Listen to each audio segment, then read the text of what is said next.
evening, everyone. I stepped out for a moment to do a quick video and to run down to the store, and I knew that there was a thunderstorm watch, but it just jumped right on me as soon as I walked out the door.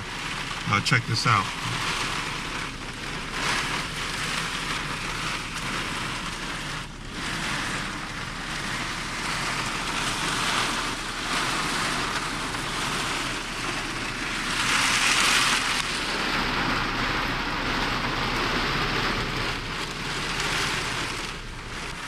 See if I can squeeze this video in here, and hopefully the rain beating on the windshield won't be so bad. Suppose I use the expression, I see. What are your initial thoughts? Would you think that I was saying that I see with my eyes, or that I understand something, or that I perceive? I see. Now, there are a few videos on YouTube from preachers and pastors and ministers who are talking about the second coming of Christ. And I believe these individuals are actually watching my videos, which is a very good thing, because I believe that if anyone needs to watch them, are those persons. And in a very recent video that I did with regards to Christ coming and in what manner, I highlighted Matthew chapter 24 verse 3 and Matthew chapter 24 verse 30. Now, one individual in his video said that he just really glossed over Matthew chapter 24 verse 3 and Matthew 24 verse 30. Before I move on, what is that? Well, if one goes to Matthew chapter 24 verse 3, Jesus' disciples ask him a twofold question. And I suppose one could say it's a threefold question if you look deeply into it, but let's go with the two. And his disciples ask him, what will be the sign of your coming and the end of the age? Now, what I highlighted there was that his disciples did not ask him for signs. That's plural, multiple events. They didn't ask him for that. They ask him for the sign. Now, when Jesus highlights many things, such as many persons being deceived, many coming on the basis of his name, claiming that he's the Messiah, but will deceive many, that they'll hear of wars and rumors of wars, but that these things are not the end yet. The end is still yet to come. Then Jesus goes on to talk about there being nation rises against nation and kingdom against kingdom, and there being earthquakes in various places. But he says that those things must occur, but the end is still yet to come, is what he's saying there. That those things are the beginning of birth pains. Birth pains. A woman who's about to give birth to something. There is a proverbial woman mentioned in the book of Revelation, chapter 12, verse 1 and 2. Check out that video. I'll try to link to it in the description. Check it out. The one that I did with regards to the manner in which Jesus would come. But it wasn't until Matthew chapter 24 verse 30 that Jesus gives them the answer. At Matthew chapter 24 verse 30, Jesus says, then the sign will appear where? In heaven. Now, there are those individuals who they'll find a particular Bible translation that mentions the sky. Nope. Go to the Greek. The word there is heaven, not sky. It's convenient to say sky because for those who believe in a rapture, it's very easy to visualize Jesus coming down from the sky. The sign is not seen in the sky. The sign is seen in heaven. Not the heavens, where we see the sun, the moon, the stars, and all the other heavenly bodies. But the sign is seen in heaven. That is God's abode, where the angels live.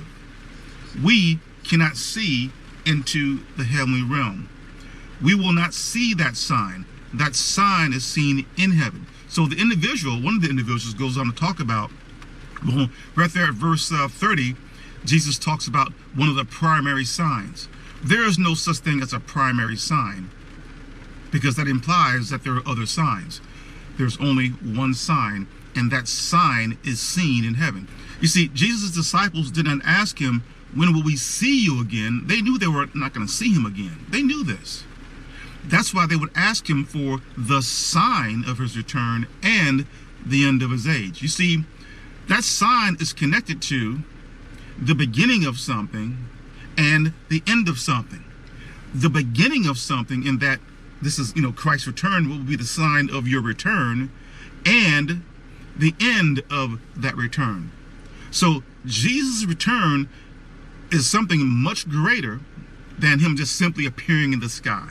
And if he did, most wouldn't recognize him anyway. But Jesus is not flesh and blood. He's a spirit being, so no one's going to see him again. His return will be in the same manner in the way he left. He ascended into heaven. It was in a cloud or on a cloud, invisibly. His return will also be on the clouds of what? The clouds of heaven. So be careful when individuals just gloss over things. It was not signs that his disciples asked him for. It was the sign, and that sign is seen in heaven.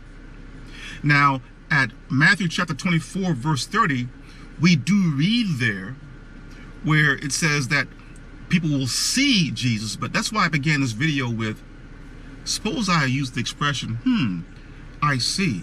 So them seeing him on the clouds and coming with great power and glory, that is not a seeing with physical eyes. That is an understanding that his coming must have already taken place. It is a perception. It is understanding. It is perceiving. It is seeing in that sense. You will not see Jesus appearing in the sky. That vision of some rapture, that's not going to happen. That's why many of these preachers and teachers love to use the Bible translations that use the word sky rather than the accurate translation, that sign is seen in heaven. So only the angels will witness that sign. Now, what is that sign? Well, if one goes to Matthew chapter 24, verse 3, like I just mentioned, the sign is connected with the beginning of something, that is, Christ's coming, and the end of that age, the end of something, the beginning of something and the end of something, the end of Christ's coming. What is that? What is that sign? That sign is Jesus being given his kingdom of 1,000 years over the earth by his Father. So visualize in your mind a great coronation event in heaven, and only those in heaven will see or witness that event. And the Father giving his Son his promised kingdom over the earth of 1,000 years. Christ's kingdom over the earth has a limit on it. It has an age. It is a definite kingdom. It lasts only 1,000 years. And when that 1,000 years ends, and one can go to Revelation chapter 20, verse 7 to 8 to learn this, when Christ's 1,000-year kingdom ends, then Satan will be released from his prison of 1,000 years and go out to the entire world in those future days to deceive the entire world, that is Gog and Magog, whose numbers can't be counted. You see, today we know the number or the population of the planet. It's approaching or just over 8 billion people.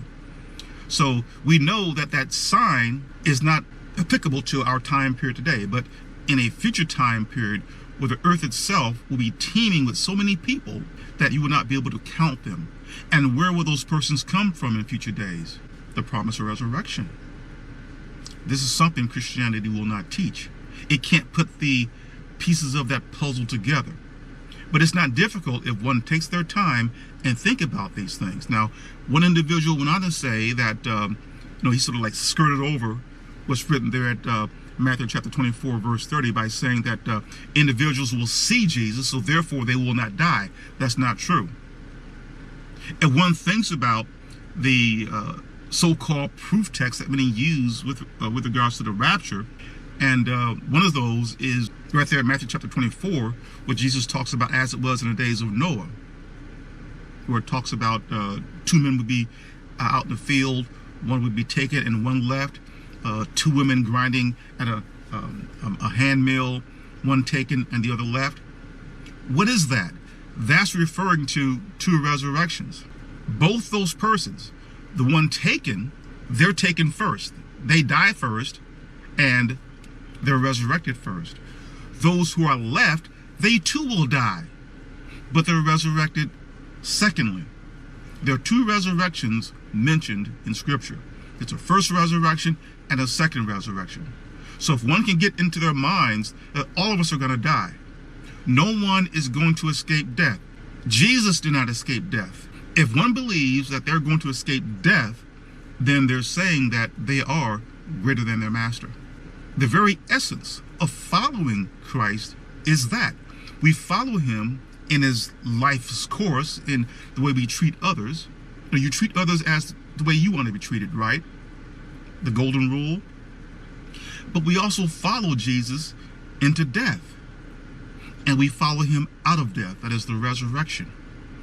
Anyone who thinks they're going to bypass going into death and somehow going up into heaven, then they're saying that they're greater than their master. Christianity, many of you are Christians. I know that you're sincere in your beliefs, but this is wrong. I used to believe these things too now. But what's being taught about Christ's return is not accurate. Examine Matthew chapter 24, verse 3, and examine Matthew 24, verse 30. The sign seen is seen in heaven, not in the sky. It is seen in heaven, not heavens, in heaven. And that sign is the coronation of Jesus being given his kingdom of 1,000 years over the earth by his Father. That's the sign. That woman that we see there at Revelation chapter 12, verses 1 and 2, we see a woman. And the way that scripture reads, I don't have it here, but I have it up here. We see a woman in heaven. We see a great sign in heaven. It says a great sign. A woman. And she's clothed, she has a crown of stars over her head and the moon's beneath her feet. Stars and moon are heavenly bodies. So that means that if the moon's beneath her feet, she's something of heaven. It doesn't say that the earth is beneath her feet, because if it did, that would mean that she's something that's of the earth, coming out of the earth. But she's from heaven. But that woman is what? She's pregnant. What do we read there at Matthew chapter 24, verse 8? Jesus says that these things are the beginning of birth pains. It is pregnant women who are about to give birth to a child who have birth pains. And we see this pregnant woman in Revelation chapter 12, verses 1 and 2, and she's about to give birth. That's what it says. Who is that woman, and who is she about to give birth to? Well, that ties in perfectly with what is written there at Matthew chapter 24, verse 30. Jesus being given his kingdom of 1,000 years over the earth. The woman itself is God's kingdom. God's kingdom is pregnant, and out of God's kingdom, what is born out of God's kingdom is Christ's kingdom of 1,000 years over the earth. That's what will be given birth. Now, this birth has not taken place yet. When that birth does occur, that would mean then that God will have already given his son his kingdom over the earth for 1,000 years. That sign will have already occurred, and no one here on earth will see that sign literally. We can't see into heaven. So this might have been a mouthful for many of you, and I know that many of you never heard this before, and it is apparent to me that there are many smart and intelligent men out there, who are on YouTube and outside of YouTube, who are teaching, they're teaching scripture, and I'm sure they're sincere and they believe what they believe, but they need to look at this. Be responsible. Be responsible teachers. You'll be better for it.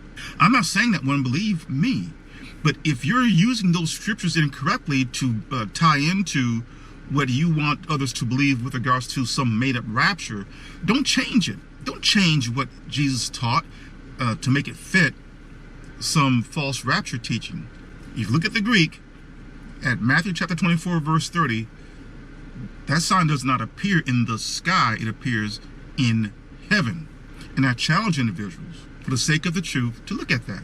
And Christianity is also teaching its children that they're not going to die. That makes no sense, because the curse placed upon the man, Adam, was death. Adam didn't get out of death. He died. Jesus, thousands of years later into the future, he didn't get out of death either. He was a son of man. He died, but he was resurrected. So for those of us who are his followers, what makes us think that we are greater than the one that we follow? If Jesus died and was resurrected, so shall we. Simply go to 1 Thessalonians chapter 4, verse 13, begin there, and notice what the Apostle Paul says there. The Apostle Paul is having a discussion with the congregation there in Thessalonica, and he's not talking about some made-up rapture. He's talking about having hope in what? The resurrection. That if Jesus died and was resurrected, so will we. He's talking about hope in the resurrection, not hope in some rapture. Paul talks about dying and being resurrected. The rapture teaching isn't talking about dying. The gentleman that I mentioned, I don't mention people by name, but who did the video, mentioned that at Matthew chapter 24, verse 30, that individuals will not die because they will see Jesus. It's not seeing in that sense. So we have to think about this. And I believe that we all should be responsible teachers and not mislead individuals. Now, I do believe that individuals out there who are teaching and saying things and they don't know. And one makes allowances for that. But I do believe strongly that if they go to the Most High God in prayer and ask God to show them or reveal to them if they are in error, God will do that.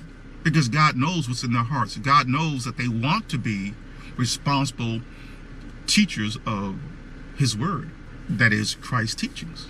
And I've done this. I've done this many years ago, and I do this every day. I've even asked God, look, shut down this channel, shut down my website if what I'm teaching is not the truth. And I believe that all persons who want to get out here and be teachers and preachers and pastors humbly approach the one that they claim to worship and ask him, look, if what I'm doing is incorrect, correct me, and humbly accept his correction. You can't let pride get in the way, because sometimes the answer that you might receive might be a harsh answer. I know. I learned the hard way, and I fought against God with a lot of this too. When God was correcting me, I didn't want to accept his correction. It takes humility to accept God's correction. And this correction doesn't come from men, it's going to come from God, and you will know that it comes from God. You know. It's like God grabbing you by the arm as opposed to a human being grabbing you by the arm. You are going to know the difference. So that's what I have for you. This is R. Jerome Harris, the disciple. Thank you for listening.